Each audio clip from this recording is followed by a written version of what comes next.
नमस्ते। ट्रेडिंग में सबसे बड़ा दुश्मन कौन है? मार्केट? नहीं। ज्यादातर ट्रेडर्स के लिए असली लड़ाई तो खुद के दिमाग से होती है। तो आज हम इसी मेंटल गेम में महारत हासिल करने के बारे में बात करने वाले हैं। तो हमारा सफर कैसा रहेगा? सबसे पहले हम जानेंगे कि ट्रेडिंग में असली दुश्मन है कौन। फिर डर और लालच की पकड़ को समझेंगे। इसके बाद देखेंगे कि माइंडसेट में बदलाव कैसे लाया जाए।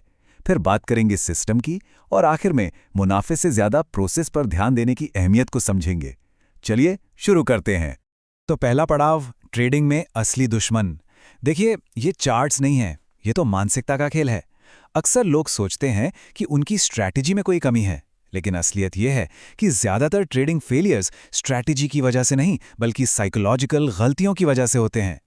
क्या कभी ऐसा हुआ है कि डर के मारे एक अच्छा खासा प्रॉफिट वाला ट्रेड जल्दी बंद कर दिया, या फोमो यानी कहीं मैं पीछे ना रह जाऊं के चक्कर में एक चलती ट्रेन में बहुत देर से कूदे हों?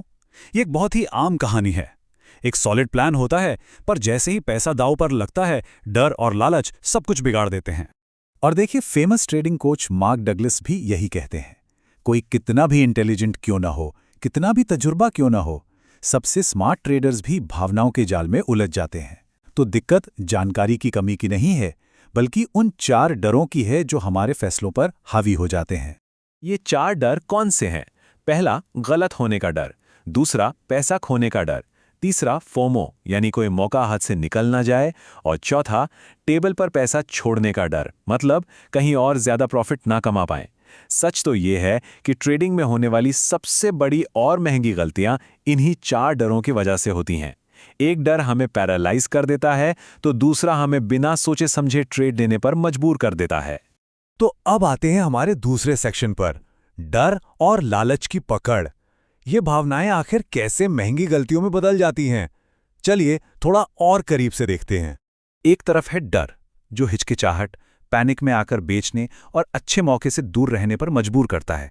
दूसरी तरफ है लालच, जो ओवर ट्रेडिंग, फोमो और मुझे सब आता है वाली कंप्लेसेंसी की तरफ धकेलता है। ये दोनों ही इमोशंस सिक्के के 2 पहलू की तरह हैं। दोनों ही हमारे कैपिटल के लिए बेहद खतरनाक हैं। डर काम कैसे करता है? पहला है पैनिक सेलिंग। मार्केट थोड़ा सा नीचे गया और घबराकर बिना सोचे समझे अपनी स्ट्रैटेजी को भूलकर ट्रेड से बाहर। दूसरा है रिस्क से बचना। मान लीजिए 2-3 ट्रेड में लॉस हो गया। अब एक बहुत अच्छा मौका सामने है, लेकिन फिर से गलत होने के डर से वो ट्रेड लिया ही नहीं। और तीसरा, एनालिसिस पैरालिसिस, यानी इतना ज्यादा सोच विचार करना कि आखिर में एक्शन लेने की हिम्मत ही ना हो। अब बात करते हैं लालच की। सबसे पहले तो फोमो, जिसके बारे में हमने बात की। सबको प्रॉफिट बनाते देख बिना सोचे समझे किसी ट्रेड में कूद पड़ना। फिर आता है ओवर ट्रेडिंग, मतलब बस थोड़ा और कमा लूं के चक्कर में ऐसे ट्रेड लेना जिनका कोई तुक ही नहीं बनता। और सबसे खतरनाक है कॉम्प्लेसेंसी। जब लगातार कुछ ट्रेड्स अच्छे चले जाएं तो ऐसा लगने लगता है कि हम तो मार्केट के किंग हैं, और बस वहीं से नियम टूटने लगते हैं और डाउनफॉल शुरू हो जाता है। ठीक है, तो प्रॉब्लम को हमने अच्छे से समझ लिया, पर अच्छी बात यह है कि इसका सल्यूशन भी है, और वो सल्यूशन है मानसिकता में एक बड़ा बदलाव लाना। अब हम परिणामों की भविष्यवाणी करने से हटकर संभावनाओं में सोचना शुरू करेंगे। मार्क डगलस का ये कोट देखिए, सफल ट्रेडिंग बेहतर एनालिसिस के बारे में नहीं है, बल्कि बाजार की संभाव्य वास्तविकता के साथ तालमेल बिठाने के लिए अपनी मानसिकता को बदलने के बारे में है। मतलब साफ है, गेम एनालिसिस का नहीं, साइकोलॉजी का है। अपनी मानसिकता को मार्केट की हकीकत के साथ अलाइन करना ही असली चुनौती है। तो ये संभावनाओं में सोचना है क्या चीज? इसे समझने का सबसे अच्छा तरीका है कैसीनो माइंडसेट। सोचिए, एक कैसीनो हर बाजी नहीं जीतता, कोई ना कोई तो जैकपॉट जीतता ही है, लेकिन लंबे समय में कैसीनो हमेशा प्रॉफिट में रहता है। क्यों? क्योंकि उनके पास एक स्टैटिस्टिकल एज होता है। उन्हें पता है कि हर एक दाव का नतीजा कुछ भी हो सकता है, लेकिन 1000 दाव के बाद वो ही जीतेंगे। एक ट्रेडर को भी बिल्कुल यही माइंडसेट अपनाना होता है। और लक्ष्य क्या है? लक्ष्य है एक care free state of mind तक पहुंचना। इसका मतलब ये नहीं कि परवाह करना छोड़ दें। इसका मतलब है कि किसी एक ट्रेड के नतीजे से खुद को पूरी तरह अलग कर लेना। जब हर एक जीत या हार का इमोशनल असर होना बंद हो जाए, तभी कंसिस्टेंसी आ सकती है। ये भरोसा कि अगर प्रोसेस सही है तो रिजल्ट अपने आप आएंगे।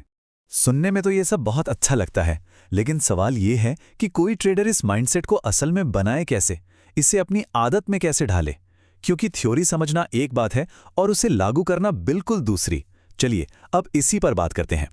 और यहीं से हमारा चौथा सेक्शन शुरू होता है, सहज ज्ञान यानी इंस्टिंक्ट्स पर सिस्टम को प्राथमिकता देना। ये वो प्रैक्टिकल टूल्स हैं जो डिसिप्लिन बनाने में मदद करते हैं। जरा इस तुलना को देखिए।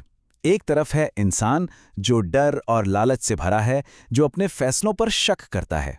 दूसरी तरफ है एक एल्गोरिथम, कोई इमोशन नहीं, कोई थकान नहीं, वो सिर्फ अपने रूल्स को फॉलो करता है, बार बार, बिना किसी गलती के। हमारा लक्ष्य यही है, एक इंसान होते हुए भी एक एल्गो की तरह डिसिप्लिन्ड तरीके से काम करना। एक अच्छा सिस्टम सिर्फ एंट्री और एग्जिट पॉइंट्स नहीं बताता, वो एक फिल्टर की तरह काम करता है। वो हमें उन खतरनाक मार्केट कंडीशन से बचाता है जहां इमोशनल गलतियां होने का चांस सबसे ज्यादा होता है। यानी ये हमारा इनबिल्ट रिस्क मैनेजर है। तो इसे प्रैक्टिकली कैसे करें? मार्क डगलस की ये फ्लॉलेस एग्जीक्यूशन एक्सरसाइज बहुत काम की है। पहला स्टेप, एक ऐसा सिस्टम चुनें जिसके रूल्स एकदम क्लियर हों।